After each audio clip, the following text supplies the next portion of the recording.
et bienvenue dans le podcast Bien dans mon ventre. Je suis Anne-Sophie Pasquet, je suis naturopathe et formée à la micronutrition et absolument passionnée de santé naturelle. Il y a quelques années, j'avais une digestion très compliquée et j'avais constamment mal au ventre. C'est à ce moment-là que j'ai commencé à m'intéresser à la santé naturelle et à modifier mon alimentation et mon hygiène de vie, et ça a complètement transformé ma digestion et ma vie au global. J'ai alors décidé de me spécialiser dans le domaine du digestif, de l'alimentation et du microbiote pour pouvoir aider les autres à retrouver un ventre serein.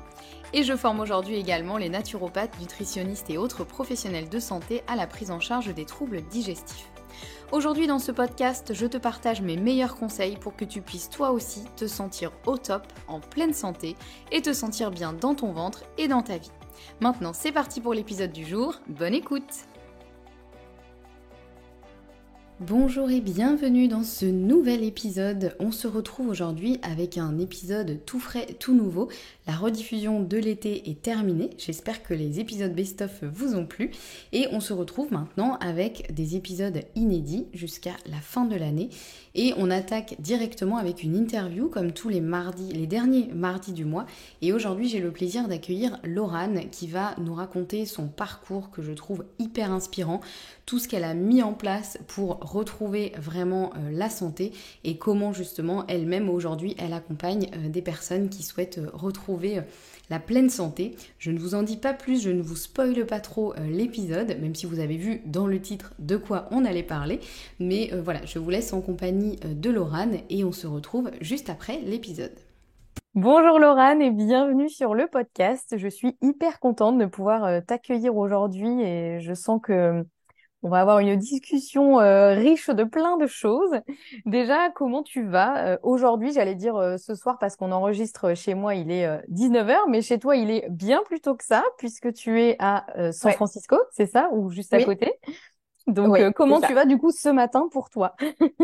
Je vais bien. J'ai eu un matin un petit peu speed avec ma fille, mais ça va. Ouais. Prête à attaquer la journée. Bon, bah trop bien. C'est vrai qu'on a réussi à trouver un créneau parce que on a 9 heures de décalage horaire, donc c'était pas évident. Mais on a réussi à trouver un petit créneau, donc j'en suis très contente. Ce que je te propose, c'est que je vais te présenter et comme ça, au moins, je plante un peu le décor et puis après, je te laisserai évidemment compléter ou reprendre si j'ai dit des choses qui ne sont pas correctes. Mais voilà, j'aime bien ce petit exercice, en tout cas avec mes invités. Donc, Laurane, tu es nutrithérapeute, tu t'es formée aux États-Unis et tu es spécialisée en santé intestinale et maladies auto-immunes. Et tu accompagnes tes clients sur plusieurs mois, donc via des rendez-vous sur plusieurs mois. Et tu as aussi créé le site Bien-être auto-immune pour partager des informations en français sur le sujet, avec l'aide parfois de différents experts. Et tu organises, je crois, un webinaire par mois sur un sujet touchant de près ou de loin, effectivement, aux maladies auto-immunes et à la santé au naturel. Et voilà, et c'est pour ça que j'étais très contente de t'accueillir aujourd'hui parce que tu as plein de choses hyper intéressantes à nous partager. Déjà, est-ce que la présentation te semble correcte ou est-ce que tu veux ajouter des choses ou modifier des choses? Bien, c'est tout à fait ça. Ouais, Bon. je te remercie. On peut rajouter pour la partie personnelle que j'ai une spondylarthrite ankylosante, parce que je suis en rémission, mais que je suis atteinte d'une spondylarthrite ankylosante aussi. C'est important et je le souligne aussi dans mon métier parce que ça fait partie de la raison pour laquelle je suis devenue nutrithérapeute. Ouais, absolument, absolument. Et c'est vrai que moi, quand je t'avais rencontré, je me souviens que tu étais un peu au début tu vas nous raconter tout ça en détail, mais c'est vrai que je me souviens, tu étais un peu au début, je crois, du protocole un peu que tu as mis en place et qui t'a permis justement aujourd'hui d'être en rémission. Et du coup, c'est super de suivre un peu tout ça et de voir effectivement où tu en es aujourd'hui. Donc, est-ce que tu peux déjà nous raconter un petit peu, nous expliquer effectivement comment tu es devenu aujourd'hui nutrithérapeute, qu'est-ce qui a fait que tu t'es formé à ça et justement effectivement un peu ton parcours avec la spondylarthrite ankylosante, voilà tout un petit peu toute l'histoire. Ouais, avec plaisir. Donc c'est vrai que moi je viens d'un background et d'une famille qui est plutôt très allopathique, hein, médecine traditionnelle, on va dire, médecine classique. Depuis toujours, j'ai des problèmes, des soucis intestinaux, des problèmes de digestion, et on m'a toujours dit, bah tu es comme maman, tu es toute cassée de l'intérieur. Et donc, je l'ai toujours accepté. Ma mère a toujours dit, bah, moi, je suis toute cassée de l'intérieur. J'ai 80 ans à l'intérieur et 20 ans dans ma tête. Ça a toujours été ça pour ma mère. Et c'est vrai que du coup, j'ai accepté ça pour moi aussi et accepter les digestions difficiles, les phases où je devais courir aux toilettes quand j'étais à l'école, j'avais honte. Ouais. Voilà, les repas de Noël que j'ai dû rater parce que j'étais au lit avec des crampes pas possibles. Enfin Ah voilà, ouais. j'ai vraiment beaucoup de souvenirs autour de problèmes digestifs que j'avais quand j'étais petite. Et c'était une acceptation et c'était bon bah prends un Spasfon, prends un Doliprane, ça C'est comme passera. De toute ça, et façon, ouais. c'est comme ça, c'est de famille.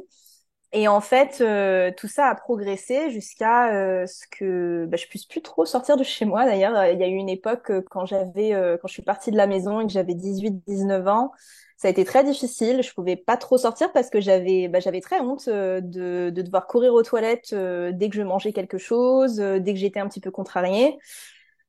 Jusqu'au jour où je me réveille un matin avec des douleurs au niveau de la sacro-iliaque droite, donc Mhm. très précis qui était assez intense, mais qui a progressé clairement avec le temps, mais qui était assez intense et je comprenais pas trop ce qui se passait. Plus la journée passait, moins j'arrivais à marcher. Et Ah oui, ça a plus été les jours vraiment en une passaient, journée, du coup, que ça s'est ça a vraiment été déclaré, quoi. d'un coup.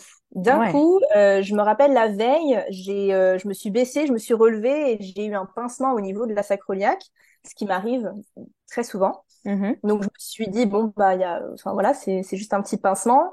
J'ai un peu boité pendant 5 minutes et puis c'est passé. Et le lendemain matin là douleur atroce. Et donc je ne pouvais pas marcher. Je me rappelle on partait à Amsterdam avec mon copain à l'époque donc mon mari aujourd'hui. On partait à Amsterdam et je n'ai pas pu marcher de tout le week-end. Il m'a porté sur son dos tout le week-end. Et quand on était à l'hôtel, tu sais, c'est à Amsterdam, c'est sur des étages, c'est des grands immeubles, enfin des tout petits immeubles, mais très hauts, Mhm. avec 4, 5 étages et des escaliers qui sont très élevés. Ouais. Et je montais à 4 pattes, donc en pleurs. La galère, Et donc ouais. voilà, c'était très violent, très soudain. Et ça a évolué au fur et à mesure du temps, jusqu'à ce que je ne puisse plus aller au travail. J'étais en marketing à l'époque. Je venais de finir mes études, mon master en marketing et en business development. Et j'ai dû tout arrêter. Et j'ai passé mes journées au lit, sur mon canapé ou au lit, de passer du lit au canapé, du canapé au lit, à aller voir le médecin tous les 2 jours parce que je ne tenais plus. Je ne comprenais pas ce que j'avais. Donc, santé suivi, tout un tas de différents médicaments, une dizaine de différents anti-inflammatoires qui ne fonctionnaient pas, des corticoïdes qui ne fonctionnaient pas, des antidouleurs qui fonctionnaient moyennement, jusqu'à ce Ouais. qu'on arrive à prendre des antidouleurs un petit peu plus costauds, des dérivés de morphine, Mhm. qui, bon, fonctionnaient plus ou moins, mais j'étais un légume. Ouais. Et donc, 6 mois plus tard, j'ai eu mon diagnostic de spondylarthrite Mhm. ankylosante. Parce que j'ai insisté un petit peu, j'ai changé quand même pas mal de fois de rhumato. Les médecins comprenaient pas parce que j'avais pas de lésion au niveau des sacroiliaques, donc j'avais pas de preuve de lésion. Donc mes IRM étaient très bonnes, Ouais. mes résultats sanguins étaient bons, Ouais. mes marqueurs inflammatoires étaient corrects, donc tout Ah était ouais, c'est bon. fou. Ouais, donc vraiment, du Ouais. coup, aux yeux des médecins, c'était un peu dans ta tête, quoi. C'est un peu... Ah mais c'était clairement dans ma tête. On m'a Ouais. renvoyé plusieurs fois et je suis partie tellement de fois en pleurs de chez le Ouais. médecin parce que avoir plein de différents rhumatos, que ça soit à Paris ou dans le sud de la France, que ma mère habitait dans le sud à l'époque, donc j'étais rentrée chez ma mère, mais j'avais passé un petit peu de temps aussi à Paris. Et en fait, ouais, on me disait très souvent, c'est dans votre tête, c'est le stress, voilà. Ouais. Jusqu'au jour où moi j'ai fait pas mal de recherches et j'ai eu de la chance, c'est que ma mère, exactement en même temps que moi, a eu son diagnostic, enfin un tout petit peu avant moi, elle a eu son Mhm. diagnostic. Donc moi je me suis dit, mais c'est sûr, c'est une spondylarthrite. Mais Ouais. j'avais pas les symptômes classiques. J'avais Mhm. pas cette ankylose le matin où on a toutes les articulations, souvent des doigts, du dos, des pieds qui est ankylosé, donc qui sont un petit peu difficiles à déverrouiller, quoi. On appelle Mhm. ça la période de déverrouillage. J'avais pas ça. Mhm. Donc j'avais pas de lésion et j'avais pas de marqueur inflammatoire. Mais j'ai trouvé un super rhumato, le chef de rhumatologie de Monaco, qui lui a bien voulu me faire une scintigraphie osseuse. qui est quand même pas anodin hein, comme test parce qu'il faut s'injecter des produits radioactifs Ouais. pour pouvoir détecter l'inflammation, mais c'est grâce à ça et le HLA-B27 que j'ai eu mon diagnostic. Ok. C'est quoi le HAB27? HLA-B27, c'est une C'est ça. variante génétique, Mhm. c'est un gène, donc c'est un test génétique qu'on fait. Pas 100% des personnes qui ont une spondylarthrite ont le HLA-B27, mais c'est un marqueur indicatif parce que je n'ai plus les stats en tête, mais je crois que c'est 85 ou 90% des Ok. personnes qui développent une spondylarthrite ont un HLA-B27. Très bien. Ok. Aide, ça ne suffit pas pour un diagnostic, mais ça aide pour le diagnostic, Ouais. à savoir que on peut avoir le HLA-B27, mais pas développer la maladie. Mhm. Donc c'est pas forcément, enfin faut pas avoir peur. Hein. Si on a ce Oui. variant, ça veut pas dire qu'on va développer la maladie. Il y a Mhm. plein de choses qui rentrent en cause, et on en parlera. Mhm. Mais donc voilà, donc j'ai eu mon diagnostic et s'en est suivi plusieurs années d'enfer où je ne pouvais pas marcher, je ne pouvais pas sortir de mon lit. À la suite de mon diagnostic, on m'a mis sous anti-TNF, donc ça s'appelle, c'est une biothérapie, donc c'est des piqûres qu'on se fait. Pour moi, c'était une fois par mois. Il y a différents types de piqûres, parfois c'est toutes les 2 semaines. Moi, c'était une fois par mois, 100 milligrammes de Symphonie et plutôt une dose de cheval Mhm. qui donc est censé tuer une partie, donc tuer une partie du système immunitaire. Ouais. Ça empêche la production des TNF-alpha qui est en cause pour cette inflammation là en particulier. Et donc c'est censé couper un peu les munitions inflammatoires du corps. Ça règle pas du tout le problème. Ce n'est pas un traitement à proprement dit où ça ne va pas nous permettre de guérir, mais ça permet d'arrêter les symptômes. Et moi j'avais besoin de ça tout de suite. Ouais. Parce que je ne vivais plus, j'avais 23 ans Ouais. et enfin 24 au moment de mon diagnostic, mais 23 quand je suis tombée malade. Et ça a été un vrai choc et un vrai deuil que j'ai dû faire sur ma vie future. Oui, parce que j'imagine qu'en plus, les médecins en général, visiblement, ce que tu as eu, cette biothérapie, c'est quasiment la seule solution, j'imagine, qu'on envisage. Donc, Ouais. c'est juste, on désactive un petit peu, puisqu'effectivement, pour repréciser, la spondylarthrite ankylosante, c'est une maladie auto-immune. Donc, quand le système Mhm, immunitaire se retourne un peu contre le corps, finalement, c'est ça. mhm, mhm. Donc, le traitement qu'on t'a proposé, c'était juste, en gros, on désactive un petit peu le système immunitaire. Donc, il arrête de s'attaquer au corps, ou en tout cas, il ralentit un peu son attaque.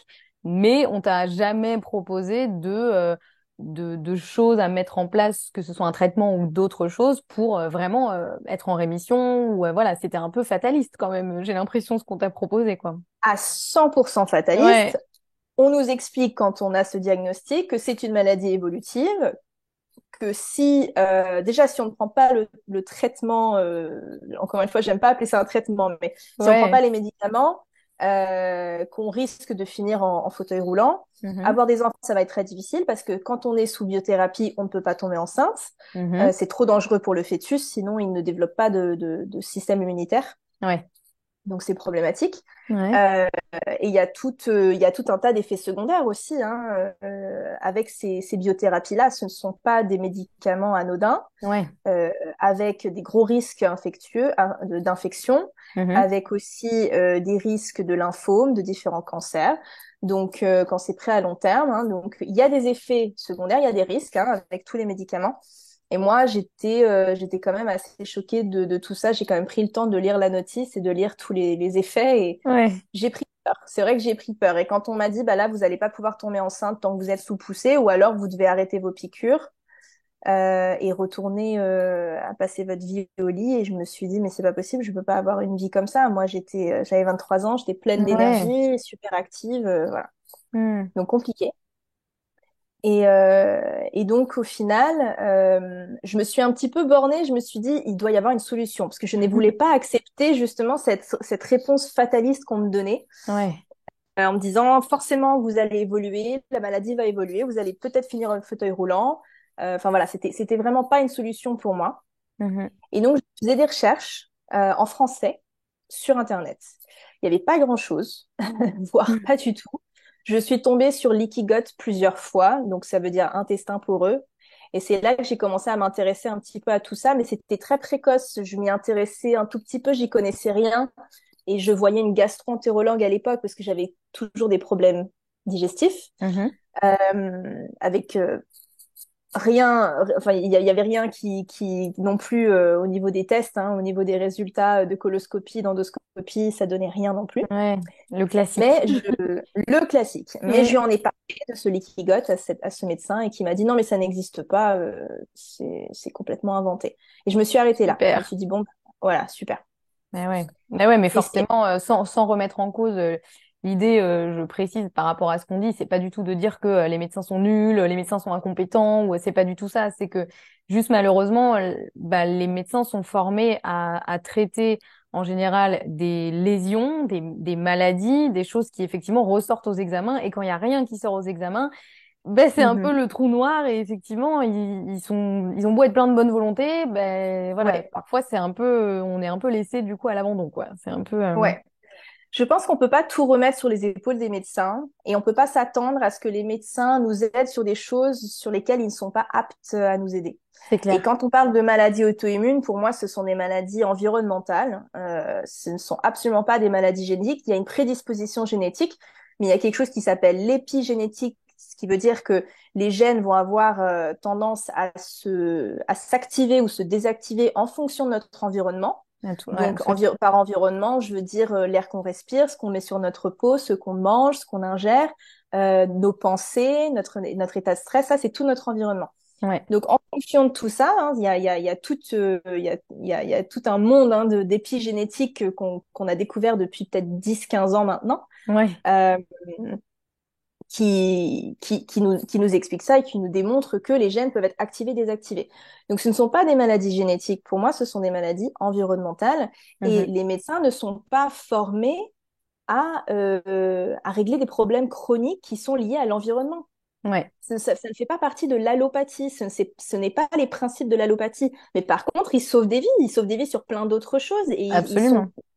bah, c'est crucial hein, de pouvoir aller voir un médecin, de pouvoir se rendre à l'hôpital quand on se casse une jambe. On va Ouais. pas aller voir un naturopathe hein, quand on Non, se c'est casse clair. une jambe. Voilà, quand on a un accident de voiture, quand on a des choses qui sont plus moins chroniques, voilà, qui ont besoin d'attention tout de suite, Mm. bah là oui. Mais quand c'est quelque chose qui est plutôt chronique, je trouve que l'allopathie a ses limites. Ouais. Et d'un côté, je suis très contente d'avoir été suivie par des rhumatologues et d'avoir pris Symphonie pendant un certain temps parce que ça m'a permis de sortir un petit peu la tête de l'eau. Ouais, c'est clair. Aussi, j'ai été quand même très déçue parce que ça m'a permis de récupérer peut-être 15% de mon périmètre de marche en tout.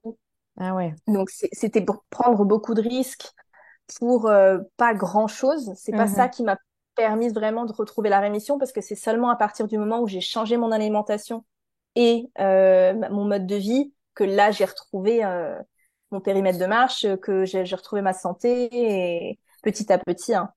Mais voilà, donc Et comment c'est il venu faut des justement tout ça, ce changement, on va dire, comment t'as trouvé un peu des réponses, quoi? J'ai l'impression que malheureusement, ouais, j'ai l'impression que c'est pas en France. Je connais un peu l'histoire, mais non, ouais. Malheureusement, non, c'était pas en France. J'ai eu la chance, sur le coup, je me rendais pas compte que c'était une chance, mais j'ai dû déménager aux États-Unis pour le travail de mon mari. Mhm. Donc, je l'ai suivi aux États-Unis, moi en plein traitement, en pleine maladie. Ça a été assez stressant. C'est vrai que ça me faisait assez peur. Donc, on est parti vivre à New York. Et en fait, c'est vrai que c'est en arrivant là que j'ai eu plus accès en fait ce genre d'informations. Je suis Mhm. tombée un petit peu dans le bain de la médecine fonctionnelle. Je suis tombée sur à la base, je pense, je suis tombée sur un documentaire qui s'appelait Autoimmune Secrets, donc les secrets des maladies auto-immunes. Et Ouais. c'était que des médecins fonctionnels. Donc, le principe de la médecine fonctionnelle, c'est une branche de médecine. Le principe de la médecine fonctionnelle, c'est de trouver la cause du problème. Donc, on va pas chercher à traiter des symptômes, à stopper des symptômes. On va vraiment chercher les causes profondes. Et Mhm. donc, c'est vrai que bah, on utilise beaucoup d'outils tels que bah, la nutrition, des changements alimentaires, des changements de mode de vie.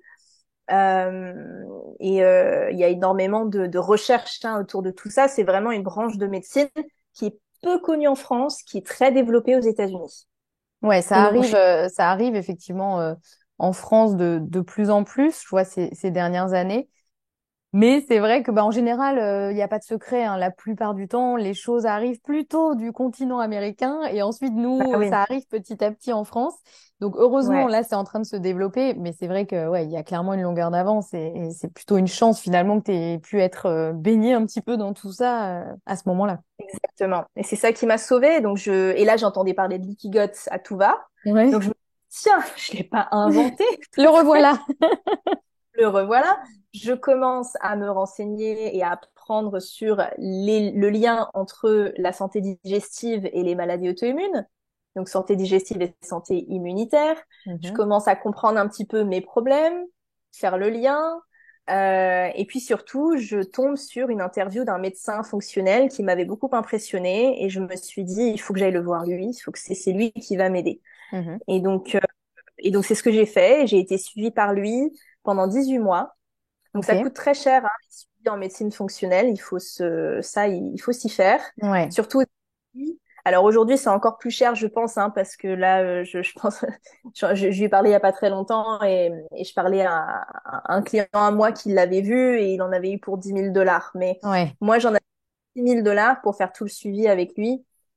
Donc c'est quand même quelque chose. Bon, après, c'est sur 18 mois et ça a été le meilleur investissement de ma vie. Donc, effectivement, je me lance là-dedans. Je sais pas ce que ça va donner. Tout ce que je sais, c'est que lui, il est spécialisé en maladies auto-immunes. Il a écrit un livre que j'ai lu et relu et relu. Mhm. Et, je me suis dit, bah, je n'ai plus, j'ai plus rien de toute façon à perdre.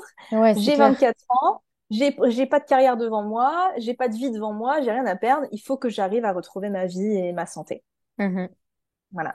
Ouais, Donc, concrètement, bah en plus les réponses qu'on t'avait données effectivement avant te convenaient pas forcément. Donc comme tu dis, bah là pour le coup, t'avais plus grand-chose à perdre puisque l'avenir qu'on t'avait promis était pas radieux clairement. Donc effectivement, bah c'est autant ça. sauter dans l'inconnu. Mais j'imagine que ça a dû quand même pas être facile parce que bah parce qu'effectivement, tu sais pas forcément est-ce que ça va être positif, est-ce que c'est pas un espoir finalement il y aura rien derrière. Enfin, j'imagine que c'est Ouais. pas évident quand même à mettre Ouais. en place tout ça, mais Ouais. Oui, mais après, je suis plutôt de nature battante et je me suis beaucoup renseignée. Je suis pas juste allée le voir comme ça et je lui ai ouais. donné mon destin entre ses mains. Je me suis énormément renseignée. J'ai commencé à lire pas mal autour de ça. J'avais commencé à m'entraîner aussi à lire des études scientifiques, à les comprendre et à les déchiffrer. Mhm. Euh, je m'étais plongée dans plusieurs bouquins, comme le bouquin de Dr. Sarah Ballantyne, donc Dr. Sarah Ballantyne Mhm. qui a écrit un livre qui a été traduit en français d'ailleurs, donc je vous le recommande. Il est assez costaud,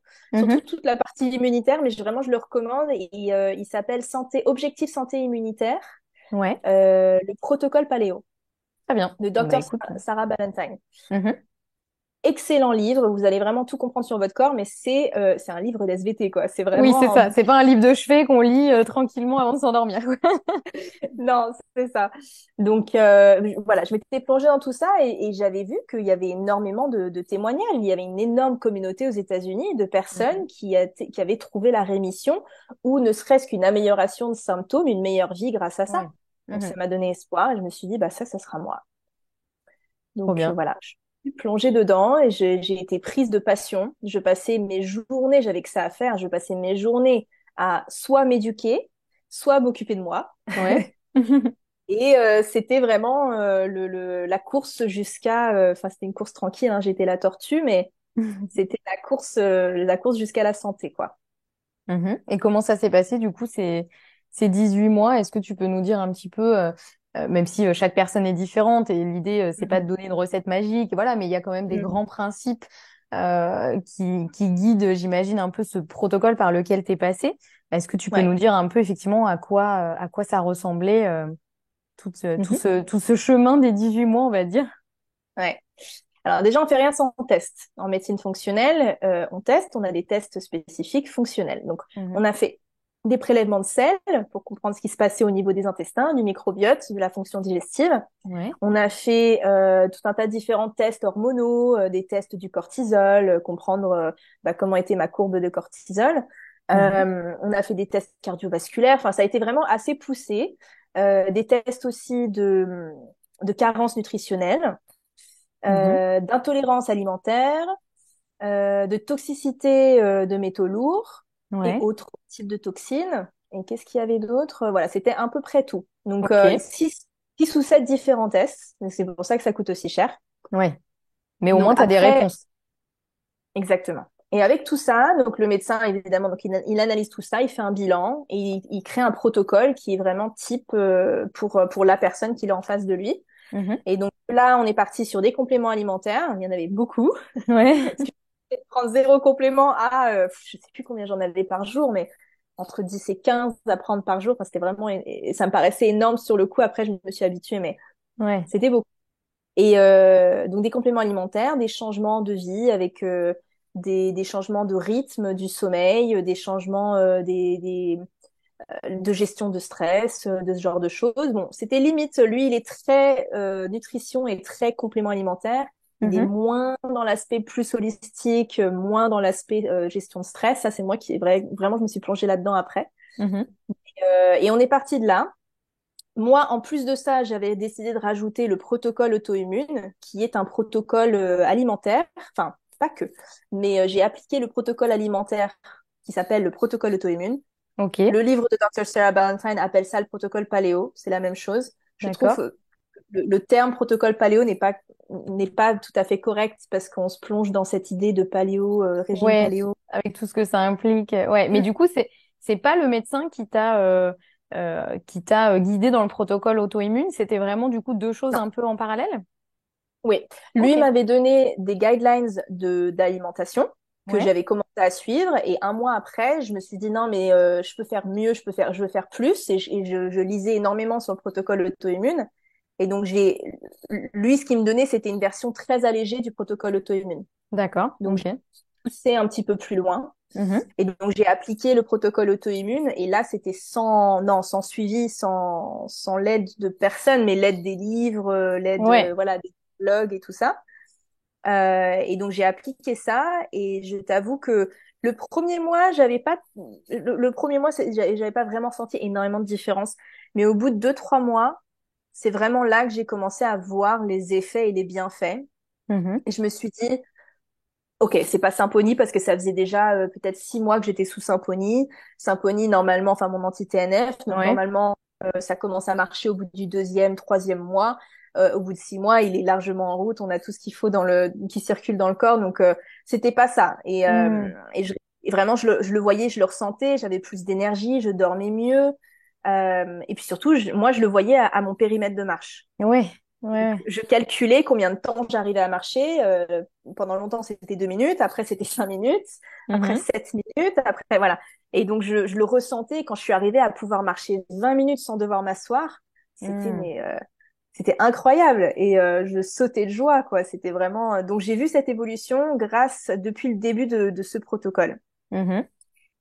Et ensuite, bah, ça a évolué tranquillement. Honnêtement, j'allais de mieux en mieux. Du coup, j'ai repris le travail. Donc, j'ai trouvé un travail en marketing à New Ouais. York que j'adorais et j'étais super contente. Donc, voilà, j'avais toujours mes piqûres que je prenais. Je prenais toujours du Codoliprane, donc des antidouleurs tous les jours. Hein. C'est de la Ouais. codéine, du paracétamol. Je prenais toujours ça. Et plus le temps passait, au bout de peut-être 1 an, je me rendais compte, en fait, j'ai plus besoin de mes antidouleurs. Donc j'ai Mhm. commencé à réduire jusqu'à ce que je dépende plus du tout d'antidouleurs. Donc j'avais que mes piqûres, plus d'antidouleurs, et j'allais Mhm. vraiment bien. Je pouvais marcher bien une demi-heure, 45 minutes dans New York, me balader, faire les boutiques. C'était vraiment cool. Ouais. Donc je me sentais beaucoup mieux. Et là, on déménage à San Francisco. Mhm. Donc ça fait 1 an que je faisais le protocole et à ce moment-là, on déménage à San Francisco et je tombe dans le monde des hippies, du yoga, du Qigong et tout ça. Ouais. Et en fait, je m'inscris à tout ce que je peux parce que à ce moment-là, j'ai dû quitter mon travail pour aller à San Francisco. Encore une fois, c'était pour le travail de mon mari. Mhm. Donc, j'ai quitté mon travail et je me suis dit, bah, tu sais quoi, je vais me replonger à fond dans moi et ma santé. Ouais, c'est ça. Prendre soin de toi autant que possible. Ouais. Exact. Donc, à tout ce que je faisais, je rajoute toute la composante, euh, prendre soin un petit peu de mon système nerveux, de ma gestion du stress et tout ça. Donc, j'ai commencé à faire du Qigong, Mhm. du yoga, des exercices de respiration. Il y avait un centre bouddhiste à côté de chez moi et il donnait des cours, enfin, c'était, ouais, des cours ou ouais, c'est ça, il y avait des sortes de cours de respiration. Donc, on Waouh, ok. passait 1 heure et demie avec une sorte de gourou indien qui avait les cheveux longs jusqu'au sol à faire des exercices de respiration. C'était incroyable.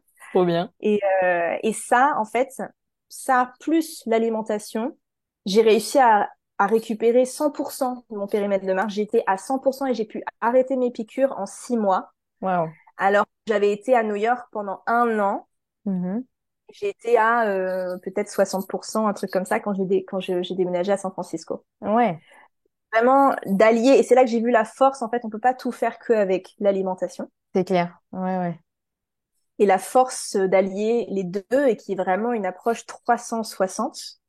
Ouais. Et là, et donc en juillet 2019, j'ai arrêté mes piqûres. Et encore, je pense que j'aurais pu les arrêter avant, mais j'avais tellement peur. Je Ouais. commençais déjà à les espacer, donc au lieu de les prendre tous les mois, c'était tous les 2 mois. Mhm. Voilà, je les espacais bien avant. Et puis au bout d'un moment, j'ai fait, bon, c'est quoi, j'arrête, je refais plus ma piqûre. Je Mhm. voulais absolument tomber enceinte. Ouais. Et je suis tombée enceinte en août, donc le mois d'après, Ah 2019. ouais. Trop bien. Meilleur cadeau un peu de fin de traitement. Ouais, trop bien. Voilà. Et donc Ouais, à ce c'est fou. moment-là, moi, j'étais superwoman. Là, je me suis dit, je peux tout faire, j'ai la vie en moi, j'ai réussi à retrouver la santé. Enfin, laisse tomber. Ouais. J'étais superwoman dans ma tête, quoi. Bah, tu m'étonnes. Attends, t'es quand même passé effectivement d'un diagnostic quand même plutôt un tableau plutôt noir, pas très optimiste, en mode bah fais un peu le deuil de ta vie et le deuil effectivement de plein de choses, dont bah avoir une vie normale entre guillemets, en tout cas tout voilà les choses, avoir un travail, avoir une famille, etc. Et là t'es passé Mhm, de effectivement ça va beaucoup mieux et tu arrives à tomber enceinte et tout, mhm. c'est génial et c'est hyper Ouais, important ce que tu dis effectivement que le côté très nutrition et complément alimentaire, ça t'a permis de passer un peu un premier niveau, j'ai l'impression, tu vois, un peu dans le jeu de la mhm. rémission. Mais le côté vraiment holistique, c'est-à-dire vraiment tout ton environnement et pas que ce que tu mets dans ton assiette, mais tout C'est ça. le côté environnement, gestion du stress, gestion émotionnelle, etc. Ça t'a permis de passer un peu au deuxième niveau, j'ai envie de dire, Ouais, et d'atteindre ouais. voilà le niveau bonus, la cerise sur Le le gâteau, niveau on va dire, bonus, à tomber c'est ça. enceinte. Mais du coup, Exactement. ce côté du coup vraiment plus holistique environnement, c'est pas forcément ce que le premier médecin que tu avais vu aux États-Unis t'avait expliqué. C'était plus vraiment le Mhm. côté, comme tu dis, il était très focus nutrition et complément alimentaire, ce qui est déjà Oui, hyper important. oui, Mais tout ça, tu l'as trouvé un peu par toi-même finalement, en fait, en mettant un oui. peu en place des choses intuitivement, en fait. C'est ça, ouais, ouais. Non, mais j'étais très déterminée et j'ai une personnalité où je me donne vraiment à 200% et je suis assez indépendante. Donc, je me suis prise en charge et je me suis prise en main et je me suis dit, bah, alors oui, j'ai l'aide de ce médecin qui m'a vraiment été une aide incroyable, mais ça tient qu'à moi. Ma santé me Hmm. tient qu'à moi. J'ai réalisé que je pouvais pas faire confiance à qui que ce soit d'autre pour ma santé. Ouais. Et donc oui, j'ai pris, mais j'ai été prise de passion, hein. Je passais mon temps à lire, à écouter tous les podcasts des Ouais. médecins, tous les articles qui sortaient dans la littérature scientifique. Je passais ma vie sur PubMed. Enfin, Ouais. j'étais vraiment complètement obsédée par tout ça Bah, ce qui se pour ma comprend santé. parce que c'est effectivement ce qui t'a permis aussi vraiment d'avoir des résultats. Donc clairement, C'est c'est ça. quand tu comprends effectivement l'impact de tout ton environnement, que ce soit alimentaire, émotionnel, physique, etc. L'impact que ça a sur finalement ta santé. Enfin, moi, je te rejoins. Moi, c'est clairement depuis que j'ai Mhm. découvert ça, c'est Mhm. devenu une passion. Et encore, je pense que toi, tu as encore plus ce côté vraiment où c'était très concret physiquement. Tu le sentais, quoi. Les effets, c'est vrai que c'est assez Ouais. fou. Donc Ouais, ouais, c'est ça. C'est surtout quand tu vois les résultats et l'avancement et tu lâches pas, en fait. Tu te dis, bah, ouais, que ça marche bah oui, et tu lâches pas. Et donc, à ce moment-là, vu que j'étais tellement prise de passion, la question se posait, est-ce que je recherche un travail en marketing ou, bah, en fait, est-ce que je reprends des études? ouais, Parce que je passais tout mon temps, de toute façon, à dévorer tout ce que je trouvais en nutrition et tout ce qui était autour des maladies auto-immunes. J'ai dit à mon mari, écoute, est-ce que tu peux me soutenir pour encore un petit moment, me permettre de reprendre les études et ensuite de vraiment trouver ma voie en fait. Mhm. J'étais pas heureuse en marketing, j'étais pas faite pour être en marketing. Je l'ai fait parce que fallait faire des grandes études et qu'il fallait, voilà, il fallait faire au Eh mieux, mais c'était pas ma voie, c'était pas ma passion. Donc j'ai entrepris des études à la base. Au tout début, j'ai commencé des études de naturopathe en oui, oui, France. c'est vrai, ouais. Ouais. J'ai commencé des études de naturopathe. Arrivé au milieu des études, c'était à distance. Donc je le faisais des US avec une école française. Arrivé au milieu des études, j'étais un peu frustrée. Je trouvais pas ce que je cherchais vu que j'étais vraiment dans ce monde de médecine fonctionnelle, ce qui Ouais. reste quand même une branche de la médecine, très axée nutrition. J'ai été frustrée de ne pas avoir autant d'informations et autant de bases de littérature scientifique en fait Mhm. voilà, dans les études de naturopathie. Ouais. Et j'étais moins, aujourd'hui je le suis plus, mais j'étais moins dans tout ce qui était un peu plus holistique et c'est quoi le terme? Iso, Ésotérique, un peu, ouais. voilà, Ouais. ésotérique, exactement. Et donc, arrivé, franchement, j'ai dû faire 90% des études, il me reste un module à faire. J'ai toujours pas fini et donc j'ai un peu bifurqué et j'ai entrepris des études de thérapie nutritionnelle pour devenir nutrithérapeute. Et ça, Mhm. c'était des études américaines. Et c'est là que je me suis dit, OK, j'ai trouvé ce que je cherche, j'ai trouvé ma voie. C'est chapeauté par la médecine fonctionnelle. C'est très axé nutrition, hein, pratiquement que. On Mhm. nous apprend à lire tous les symptômes du corps pour comprendre où sont les carences, où sont les déséquilibres. Voilà, c'est exactement ce que je cherchais. Et donc, je me suis plongée là-dedans. Je vais commencer à travailler avec mes premiers clients dès que j'ai arrêté mes études. Et après, j'ai pas arrêté de me former. Il y a toujours, enfin, tu sais très bien, t'es dans ce Ouais. monde-là, toujours des formations complémentaires. Donc, de là, j'ai trouvé une formation complémentaire pour me spécialiser en santé intestinale, Mhm. très similaire à ce que j'imagine ce que toi, tu as fait en micronutrition. Ouais. Euh, et par la suite, je me suis formée. Bon, j'ai eu plein de choses, mais les choses qui sont notables, c'est que je me suis aussi formée derrière du coup maladie auto-immune. Donc il y a une formation du protocole auto-immune pour Ouais. apprendre à bien le mettre en place et vraiment comprendre les fonctionnements et les mécanismes qui se Mhm. passent quand il y a une maladie auto-immune. Et voilà où j'en suis aujourd'hui. Waouh. C'est un beau, je trouve que c'est vraiment un beau parcours. C'est un peu le truc, j'ai l'impression qu'on voit que dans les films, tu sais, un peu tu passes vraiment d'une situation où on te dit presque t'es condamné, quoi. C'est un peu, bon, bah, madame, il va falloir apprendre à vivre avec alors que t'as 24 ans à aujourd'hui où finalement, comme tu dis, t'as un peu, bah, repris le pouvoir sur ta santé de par, en fait, le fait de t'éduquer et de te dire qu'effectivement, les réponses, tu peux les trouver, en fait. Et la Mhm. médecine, elle a plein de bénéfices et heureusement qu'il y a des médecins aujourd'hui, mais dans des cas comme ça, malheureusement, il faut un peu se débrouiller par soi-même ou en tout cas aller chercher dans d'autres sphères un peu. Et aujourd'hui, où justement, bah, toi, tu accompagnes justement des clients. Les clients que tu as, c'est uniquement des gens qui ont des maladies auto-immunes ou tu as un peu de tout dans les personnes que tu accompagnes aujourd'hui? J'ai, on va dire, c'est 50-50 maladies Ouais, auto-immunes et problèmes digestifs. ouais. Et ça, il y en a beaucoup. Donc, il y en a Ouais, beaucoup. Et puis ouais, souvent, c'est les deux. Hein. ouais. Très souvent, quand on a une maladie auto-immune, enfin quand je suis quelqu'un avec une maladie auto-immune, je fais quand même les tests Hmm. de santé intestinale avec les prélèvements de sel parce qu'au final, tout vient des intestins. Ouais, est-ce que Toute justement maladie. tu peux nous réexpliquer un petit peu à quel point tes découvertes t'ont amené sur ce point-là de finalement, comme tu dis, la maladie auto-immune, on peut se dire bah c'est génétique, de toute façon j'y peux rien, alors qu'en fait, comme tu dis, Mhm. il y a des terrains, il y a des prédispositions, mais Mhm. il y a plein d'autres facteurs qui jouent. Et effectivement, le lien entre santé intestinale et santé immunitaire, et donc maladie auto-immune, est quand même un énorme pilier. Est-ce que tu peux Mhm. nous réexpliquer un petit peu effectivement les mécanismes derrière tout ça et un peu tout ce que tu as découvert par rapport à Bien tout sûr. ça? Ouais. En termes de stats, la génétique représente 30% de la cause du développement de la maladie. Ah, c'est tout, que 70, 30%. voilà. Hmm, 70%, c'est l'environnement. hmm, Donc après, l'environnement, c'est très, très vaste. C'est pour ça que c'est très compliqué parce que on ne peut pas, il n'y a pas un élément déclencheur.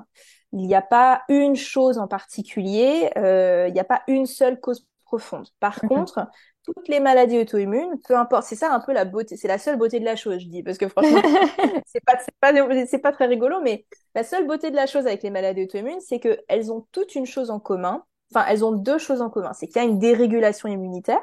Mhm. Euh, le tissu qu'elle va toucher, l'organe, le tissu, le système va être déterminé par la génétique. Ok. Donc moi, j'ai développé une spondylarthrite, mais que d'ailleurs, on peut développer plusieurs maladies. On a 25 fois plus de chances de développer une deuxième maladie auto-immune quand on en a une première, si Mhm. on prend pas soin de sa santé, et même une troisième. Mais tout ça C'est pour dire... le double effet qui se coule, quoi. Triple effet qui se coule. Mm, exactement. Et il y Ah, en a qui génial. sont copines. Donc la polyarthrite, elle est souvent très copine avec le psoriasis, par D'accord. exemple. Ouais. Le lupus avec la spondylarthrite. Donc Mhm. il y a des copines comme ça qui s'aiment bien. Mhm. Et ça ne veut pas forcément dire que vous allez forcément développer hein, tout ça, mais il y a plus Ouais. de risques, en tout cas. Mhm. Et donc, il y a ce dérèglement immunitaire qui est commun donc, chez toutes les maladies auto-immunes, peu importe le tissu touché. Mhm. Et il y a l'intestin poreux. Dans toutes les maladies auto-immunes qui ont été testées dans la littérature scientifique, enfin dans les études, hein, parce que on peut pas dire pour sûr dans l'absolu, mais dans les études scientifiques, toutes Mhm. les maladies auto-immunes qui ont été testées ont une chose en commun, c'est l'intestin poreux. Ouais, c'est fou. Et donc, ouais. Et donc, l'intestin poreux, là où c'est délicat, c'est que ça vient pas forcément avec des symptômes. Donc, la plupart du temps, ça vient avec des symptômes parce que c'est causé par une mauvaise santé intestinale. Et là, on va en Mhm. parler de ce que ça veut dire une mauvaise santé intestinale. Mais en réalité, ça peut être causé par plein d'autres choses. Ça peut être causé par le stress, Mhm. par des toxines environnementales. Ça peut être causé par certains aliments, mais même sans développer des symptômes. Donc Mhm. vraiment, ça peut être très vaste. Et le principe de l'intestin poreux, c'est qu'il y a pour simplifier, c'est des micro-fissures qu'il y a entre les cellules. Donc les cellules se rattachent entre elles avec des jonctions serrées, ça s'appelle. Donc là, je suis en train de te montrer avec mes mains, mais on va pas pouvoir le voir. On va Imaginez pouvoir le voir. les doigts entrelacés et comme si vous essayiez de retenir de l'eau dans vos mains, en fait. Finalement, c'est ça, avec Exactement. Donc les là, j'ai doigts les doigts entre entrelacés, quoi. les cellules. Ouais. Avec donc des petits filaments. Mes doigts, ce sont les filaments qui sont entre les cellules. Donc mes mains sont les cellules, les filaments sont mes doigts. Et donc chaque cellule, toutes les cellules se tiennent entre elles avec par des jonctions serrées. Ces Mhm. jonctions serrées ont pour but et principe de s'ouvrir, de s'écarter et de se refermer pour laisser passer les aliments qu'il faut. Donc quand il y a une bonne vitamine, un oligo-élément, un nutriment, quelque chose qui va nous nourrir, hop, il va laisser passer, on ouvre les portes, on ouvre les jonctions et on referme derrière. Quand il y a un dysfonctionnement et quand il y a des choses qui viennent attaquer cette paroi intestinale, il y a des micro-fissures qui se forment au niveau de ces jonctions serrées. Il y a plusieurs cas de figure, j'ai pas envie de trop rentrer dans les détails, mais on va parler de ce cas de figure-là, parce qu'il y a des fois aussi où les jonctions serrées juste s'ouvrent à cause de la sécrétion de zonuline qui va avoir tendance à faire ouvrir les jonctions serrées beaucoup trop ou plus qu'elles ne le devraient, et elles Mhm. laissent passer des choses qui ne devraient pas. Mais la plupart du temps, ce sont des micro-fissures, donc elles sont abîmées. Et donc il y a moins de filaments, ce qui fait qu'il y a des gros trous entre les cellules qui Mhm. laissent passer des choses qu'on ne veut pas. Ça peut être des fragments de bactéries, même des molécules, des fragments de molécules alimentaires hein, qui sont pas encore très bien digérées, qui vont être inflammatoires, qui vont être problématiques parce qu'elles sont pas décomposées comme il le faut. Mhm. Ça peut être des toxines, des champignons, voilà, ça peut être vraiment tout et n'importe quoi qui est dans les intestins, qui passe dans la lumière intestinale et qui passe dans la circulation sanguine et qui vient stimuler le système immunitaire. Mhm. À force d'être stimulé, ce système immunitaire, il commence à dégénérer un petit peu. Il y a quelque chose qui s'appelle la molecular mimicry. Donc, c'est qu'en fait, il va avoir tendance, et ça se passe surtout, beaucoup avec les lectines. Donc, le gluten fait partie de cette catégorie de protéines qui s'appelle des lectines. Donc, c'est pour Mhm. ça que le gluten est l'un des plus gros facteurs dans les maladies Mhm. auto-immunes. Et donc, le corps va, avec certaines protéines, à force d'être surstimulé par tout un tas de toxines, tout un tas de choses, il commence à être un petit peu en surmenage et il va avoir tendance à se tromper. Et donc, il y a certaines protéines, dont les lectines, mais plein d'autres choses, qui vont participer au fait que le corps va se tromper dans qu'est-ce qu'il faut attaquer et qu'est-ce qu'il ne faut Mhm. pas attaquer. Et il commence à attaquer ses propres cellules. Mhm. Un petit peu le principe, j'essaie de l'expliquer de manière Ouais, ouais, assez non, mais claire. Je pense que c'est Clair? assez clair et je pense qu'on peut rappeler effectivement que le problème de l'intestin poreux, ça stimule énormément le système immunitaire puisque je crois que ça dépend un peu des chiffres, mais globalement, c'est à peu près 70% du système immunitaire qui se trouve effectivement Oui. autour de l'intestin. Ce qui est assez normal puisque finalement, ce que j'explique souvent dans mes épisodes de podcast, c'est qu'en fait, finalement, ce qu'on mange, en tout cas ce que l'on met dans notre bouche et ce que l'on avale, ça reste quasiment à l'extérieur de nous. Là où ça va Bah vraiment oui. passer à l'intérieur de nous, c'est dans l'intestin, quand ça va passer dans la circulation sanguine. Et donc, c'est là où le système immunitaire doit être présent pour dire, est-ce que je laisse passer ça? Est-ce que j'attaque? Est-ce que c'est néfaste? Est-ce que Mhm. c'est bénéfique, etc.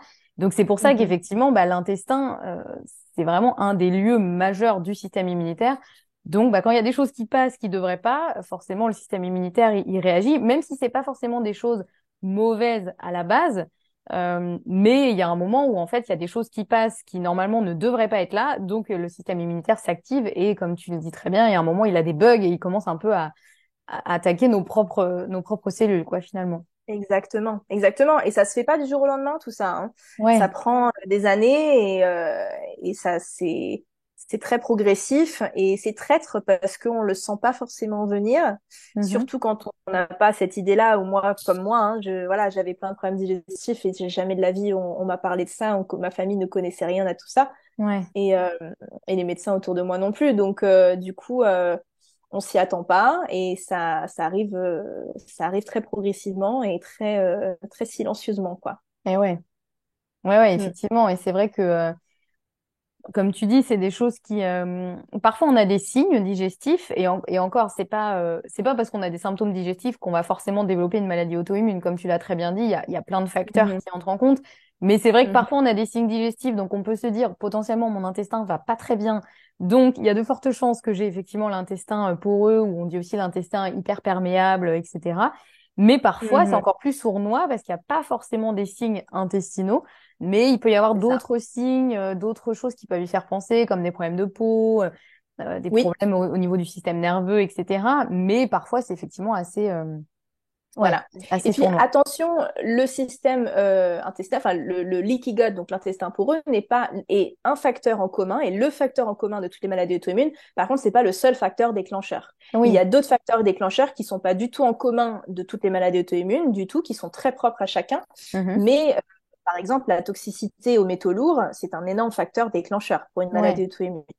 Mhm. Euh, il y a aussi le stress, hein, est aussi un énorme déclencheur Mhm. qui aura tendance à plus être un élément déclencheur quand on a vraiment des problèmes digestifs. Généralement, les problèmes digestifs et les problèmes de stress viennent ensemble.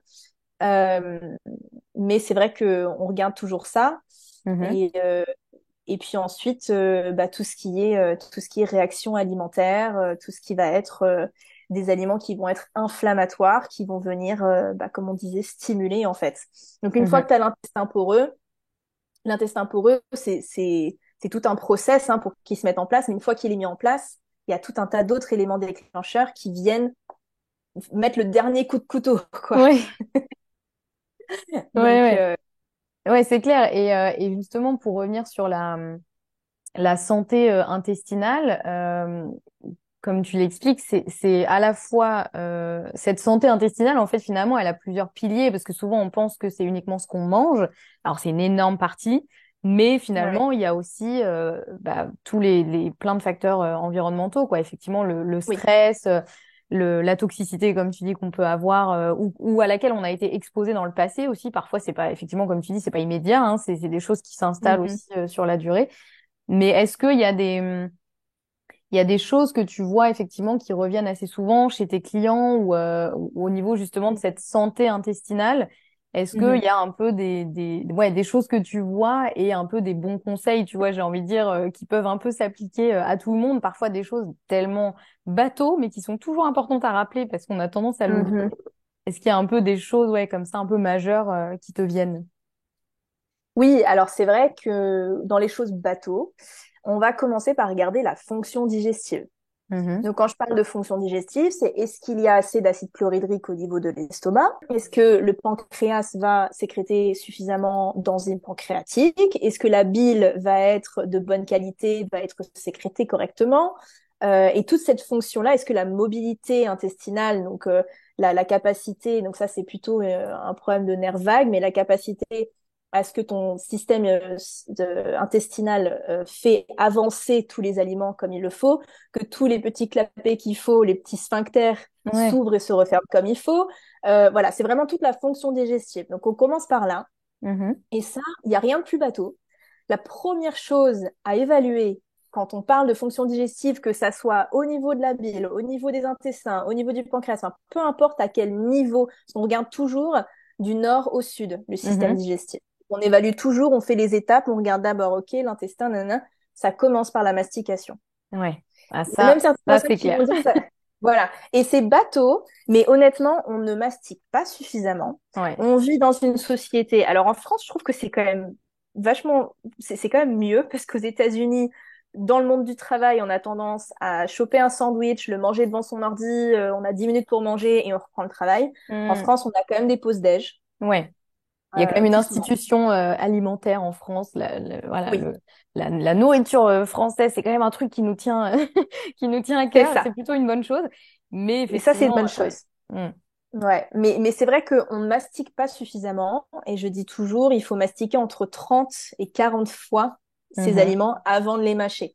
Mhm. C'est-à-dire, alors ça paraît beaucoup, hein, 30 et 40 fois, mais au bout d'un moment, alors c'est vrai qu'au début, il faut compter, hein, au début, il faut compter, après on s'y fait et au bout d'un moment, Ouais. on n'arrive même pas à avaler tant que la nourriture n'est pas liquide. Mhm. Il faut transformer ces solides en liquides Mhm. et il faut mâcher ces liquides comme si c'était des solides. Mhm. Donc même quand vous mangez un smoothie, c'est important de mâcher son smoothie pour sécréter déjà toutes les enzymes qu'il faut, parce que même au niveau salivaire, hein, ça commence dans la bouche avec la salive, il y a différentes enzymes qui sont sécrétées, et il y a différents mécanismes qui vont déclencher grâce à la mastication, qui vont déclencher au niveau de l'estomac la sécrétion d'acide chlorhydrique. Mhm. On vit dans une société où on est quasiment tous en déficience et en carence d'acide chlorhydrique. Ouais, c'est clair. Voilà, et donc on commence à avoir beaucoup de symptômes de type brûlure d'estomac, reflux gastrique, ce genre de choses. Ce n'est pas un trop plein d'acide chlorhydrique, c'est un trop peu d'acide chlorhydrique qui, avec le temps, a créé de la fermentation, ce qui fait que ça fait remonter l'acide, même s'il n'est pas assez acide, il Mhm. est trop acide pour l'œsophage. Et donc l'acide va remonter au niveau du œsophage, va brûler la muqueuse, et c'est ça qui va donner ces symptômes-là et qui va créer des problèmes. Absolument. Donc, ça, je dis pas que c'est 100% du temps. Ça arrive hein, d'avoir des personnes qui ont un trop plein d'acide chlorhydrique. Quand il y a des personnes qui ont des ulcères aussi, c'est une toute autre Oui, histoire. Il bien faut sûr. Oui. travailler sur la muqueuse intestinale et de la muqueuse au niveau de l'estomac. Mhm. Ce n'est encore pas, pour moi, la solution n'est pas le problème de l'acide. La solution est la Mhm. santé mucosale et la fonction digestive. Ouais. Donc, on commence toujours par là. C'est vraiment la base de la base. Mhm. Et ça, je te rejoins tellement, je l'ai dit dans tellement d'épisodes que Ouais. je pense qu'effectivement, là, on peut vraiment, enfin, et encore une fois, je dis souvent aux gens, je sais que c'est le conseil qu'on n'a pas envie d'entendre parce que Non. on se dit, oh, ça va, on m'a assez répété quand j'étais petit, effectivement, mâche tes aliments avant de les avaler, etc. Mais en fait, c'est tellement des choses basiques et qui peuvent Oui. changer. Alors, certes, ça ne va pas résoudre absolument tout, mais c'est déjà une énorme base et clairement, je te Oui. rejoins à 100% sur ça et ouais, c'est tellement Mhm. important. Oui, parce qu'en fait, quand on a une mauvaise sécrétion d'acide chlorhydrique, c'est là qu'en fait, on va avoir tout un tas de problèmes plus tard au niveau, plus au sud dans les intestins. Ouais. Et donc, la fonction désinfectante de l'acide, bah, elle n'a pas que cette fonction-là, elle a une fonction de digestion aussi. Donc, on va Ouais. mal digérer ces aliments. Ils vont arriver dans le petit intestin mal digérés, donc on va mal assimiler parce qu'on n'a pas les molécules qui sont assez petites pour pouvoir les assimiler. Donc ça, c'est un premier problème. Mais le Mhm. deuxième problème en termes de santé intestinale, c'est qu'il va pas avoir sa fonction désinfectante. Et donc, on va voir une prolifération de bactéries. Donc, c'est ce qu'on appelle des dysbioses au niveau de l'intestin grêle et aussi du petit intestin avec SIBO. Mhm. On va avoir des dysbioses qui vont apparaître avec un mauvais équilibre des bonnes bactéries et des mauvaises. Tout le monde a un petit peu de mauvaises, tout le monde a un petit peu de bonnes. On est censé avoir beaucoup plus de bonnes qui, elles, gardent le contrôle sur les mauvaises.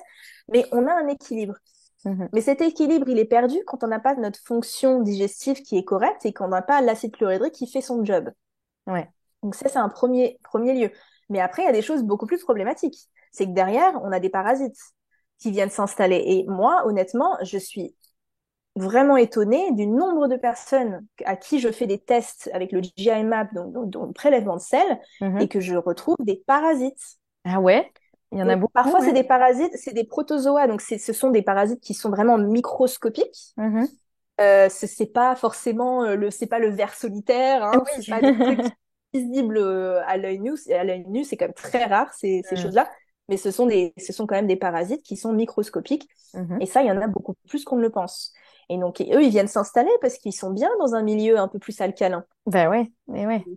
Voilà, c'est leur environnement, hein, ça, c'est leur dada. Ouais. Surtout quand il y a une prolifération de mauvaises bactéries, encore plus. À rajouter avec ça une hypertoxicité au niveau des mycotoxines, donc quand on est en contact avec de la moisissure, alors là, Mhm. ça c'est le summum Le des cocktail gagnant. parasites. Voilà, le cocktail gagnant des parasites. Ouais. Donc on a ce genre de choses qui viennent s'installer. On peut avoir des candidoses aussi, Mhm. qui sont aussi liées à une mauvaise fonction digestive, pas que, mais qui sont Mhm. aussi liées à une mauvaise fonction digestive, du fait que, pareil, si on a une dysbiose, on va avoir tendance à avoir plus de mycoses, plus de candidose et de ce genre de choses. Mhm. Même si on a beaucoup moins qu'on ne le croit, on en parlait de ça la dernière fois. Ouais. Ouais, Que ouais, effectivement. ouais, ouais. En France, on parle beaucoup, beaucoup de candidose à tout va. Et on Ouais. fait pas beaucoup de tests. Donc, en fait, on se base sur des symptômes, mais les symptômes de candidose sont très similaires à des symptômes de dysbiose classique Ouais. ou d'infection de parasites. Mhm. Ouais, c'est hyper intéressant parce que c'est vrai qu'en France, il y a un peu cette mode entre guillemets, enfin dans le sens où, comme tu dis, on en entend beaucoup parler en France et parfois on a tendance à un peu tout lui mettre dessus. Mais finalement, Ouais, la candidose, quand effectivement elle est présente, déjà elle arrive rarement toute seule. En général, il y a une dysbiose par oui, ailleurs et du coup, faut s'occuper des deux. Et c'est parfois, ça. effectivement, les symptômes de la candidose en fait masquent. Il n'y a pas vraiment une candidose, mais il y a autre chose. C'est Donc c'est ça. hyper intéressant. Mais c'est vrai que le coup des parasites en France, pour le coup, moi en tout cas, dans ce que j'ai été formée et les tests que je fais, c'est un truc dont on parle quasiment pas. Donc, tu vois, c'est hyper intéressant Mhm. parce qu'effectivement, ça m'étonne pas parce que c'est logique. Effectivement, si le milieu n'est pas assez désinfecté entre grosses guillemets, mais effectivement, du coup, c'est pas assez acide. Donc, bah, du coup, les petits parasites, effectivement, et souvent Mhm. parasites, on pense à quand on a été, par exemple, dans un pays à risque et qu'on a mangé quelque Ouais, chose et que du coup, on a été contaminé. Mais finalement, ça peut être bien d'autres choses. Il n'y a pas que ça, en fait. oui.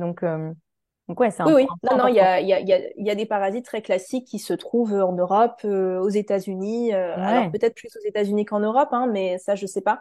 Mais en tout cas, non, non, il y en a qui se trouvent enfin, très classiques dans la nourriture, Ouais, ouais.